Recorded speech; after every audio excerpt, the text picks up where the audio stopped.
Factores inherentes del suelo y el clima.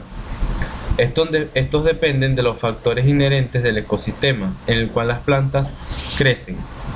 Existen factores no solo del suelo, sino también factores relacionados con la planta y el clima, constituyendo así lo que se ha llamado un sistema suelo-planta-clima. Los factores de ese sistema generalmente no actúan en forma individual, sino que la variación de un factor creará variaciones de otro factor. Si se afecta el suelo, a su vez se está afectando la planta y el clima, o viceversa, y esto impedirá tanto el crecimiento y rendimiento de la planta como la alteración del clima. En muchas ocasiones los agricultores manejan solo lo que es la fase suelo y planta, ya que la fase clima es independiente. Sin embargo, para obtener el mejor rendimiento de un cultivo se necesita una combinación de los tres factores. En la fase de las plantas, el manejo del hombre se realiza para favorecer su crecimiento. Se le presentan varios factores inherentes tanto del suelo como del clima. Entre ellos se menciona lo siguiente: la fecha en que se siembra. Un cultivo está relacionado con los rendimientos que se le puedan obtener, especialmente si depende de la preparación como única fuente de agua. Además, si se siembra muy temprano, se corre el riesgo de que el cultivo no disponga de suficiente humedad en su periodo crítico, y por lo tanto sus rendimientos serán bajos. Y si se siembra muy tarde, habrá exceso de humedad, poca disponibilidad de oxígeno en el suelo y bajo rendimiento. La densidad de la siembra es otro factor a considerar. Si se siembran pocas plantas por hectárea, se producirán bajo rendimiento. Si se siembran demasiadas plantas, entonces se presentarán problemas de competencia entre las plantas por el agua, la luz y los nutrientes, resultando así unos bajos rendimientos. El control de las plagas y enfermedades, bien sea preventivo o combativo, porque estos afectan gravemente el crecimiento y producción de las plantas, por lo que su control es necesario para la obtención de los buenos rendimientos. Combatir la maleza puede ser con el uso de los productos químicos u orgánicos y hasta de una manera manual. Es una práctica agrícola necesaria, ya que la maleza compite con el cultivo por el agua y los nutrientes. Otro factor importante es la preparación del suelo o labranza. El uso de esta es convencional: varios pases de arado y de rastra a 20 centímetros de profundidad sobre el mismo suelo cada año. Esto contribuye a la pérdida de la estructura del suelo y compactación, lo cual afecta el crecimiento radical de los cultivos. Si se practicara más el uso de la misma labranza, con lo que se disturban los primeros capas del suelo, que solamente se labrarían 8 centímetros de la superficie. Esto propiciaría la conservación de la estructura del suelo y la disminución de la pérdida de la humedad por evaporación, ya que conservan los residuos vegetales de los cultivos anteriores y disminuye los riesgos de erosión. Factores inherentes al clima. El factor clima es más independiente, ya que es el menos controlado por el hombre. Sin embargo, conociendo esto, el hombre puede manejar los elementos de la planta y el suelo para hacer uso eficiente de los factores del clima. Uno de ellos es la lluvia. Es un factor que el hombre no puede controlar, pero si se conoce su distribución en un área determinada, entonces puede planificar sus fechas de siembra. La temperatura, considerada como una expresión de la entidad del calor, afecta funciones de las plantas tales como la fotosíntesis, la respiración, la absorción de agua y el crecimiento de la planta, y la velocidad del viento. En este caso, la alta velocidad del viento puede causar lo que se ha denominado tendidura o caída de las plantas, ya que el viento vence el soporte del tallo de la planta, y el viento también puede acelerar la evapotranspiración, lo que las plantas podrían sufrir de déficit de humedad más rápido. En síntesis, los factores del sistema suelo, planta y clima generalmente no actúan en forma independiente.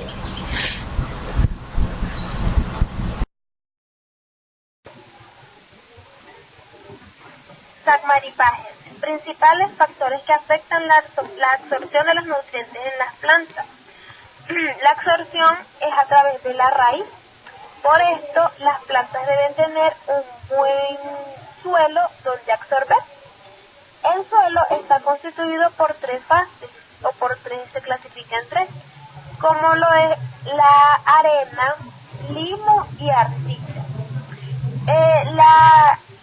El suelo más usado para la planta es la arcilla o el limo. Estas texturas están compuestas por partículas que poseen material orgánico descompuesto. También se dice que la textura del suelo proporciona que la raíz de la planta crezca. Otra de las influencias que no permite la absorción de los nutrientes es el pH. El pH favorece la liberación de iones de calcio, magnesio y manganeso, y aumenta la solubilidad y facilita la absorción de las raíces. Pero por otro lado, algunos suelos suelen ser muy ácidos, como lo es la arcilla. Esta aumenta la solubilidad de iones de arsenato 3, que es tóxico para las plantas en altas concentraciones. Gracias.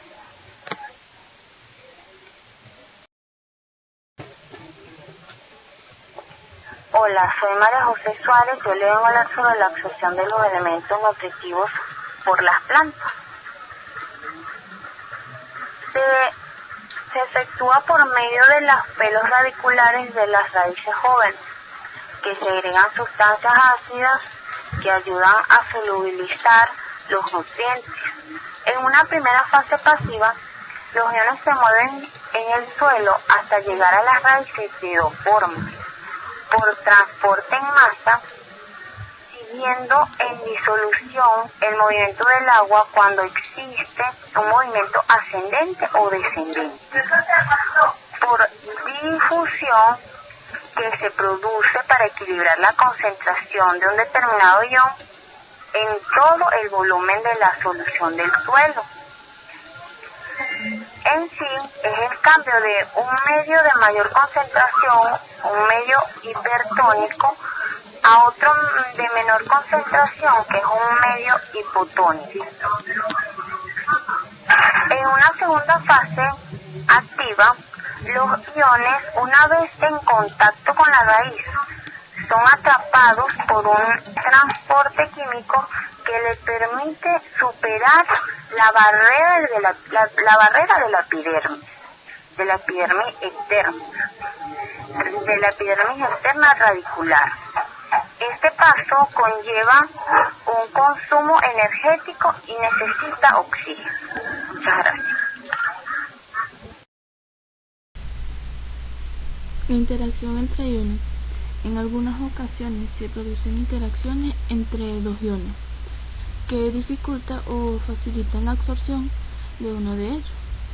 Se produce antagonismo cuando uno de los iones tiende a inhibir la absorción del otro, especialmente cuando aumenta la concentración de uno de ellos. Es el caso, por ejemplo, del antagonismo en el potasio y el magnesio, en donde la mayor concentración de potasio ocasiona una deficiente asimilación de magnesio. Y el sinergismo se produce cuando uno de los 2 iones favorece la absorción del otro, como ocurre por ejemplo en el nitrógeno y el potasio. En el clima, los factores que más influyen sobre la absorción son la temperatura y la humedad. A medida que aumenta la temperatura, se incrementa una absorción debido a una mayor bioquímica, hasta llegar a un nivel óptimo por encima del cual decrece progresivamente hasta paralizar.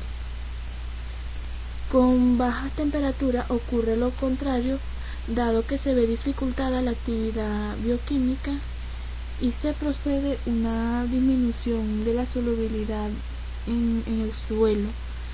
De modo semejante, esto ocurre que a medida que aumenta la humedad, se produce un incremento en la absorción y los nutrientes.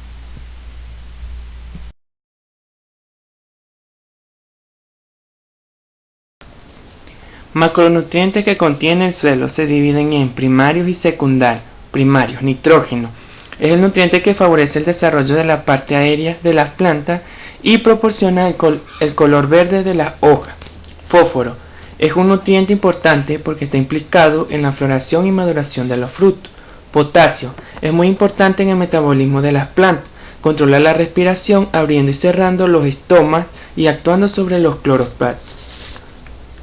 Secundario. Calcio es un nutriente necesario para que la planta mejore la resistencia a enfermedades y plagas. Magnesio. El magnesio participa en todas las reacciones químicas del metabolismo y también forma parte de la pared celular vegetal y ayuda a la acumulación de vitamina C. Azufre. Cuando hay azufre, mejoran las funciones del nitrógeno, vital en la síntesis de proteínas y en las reacciones enzimáticas.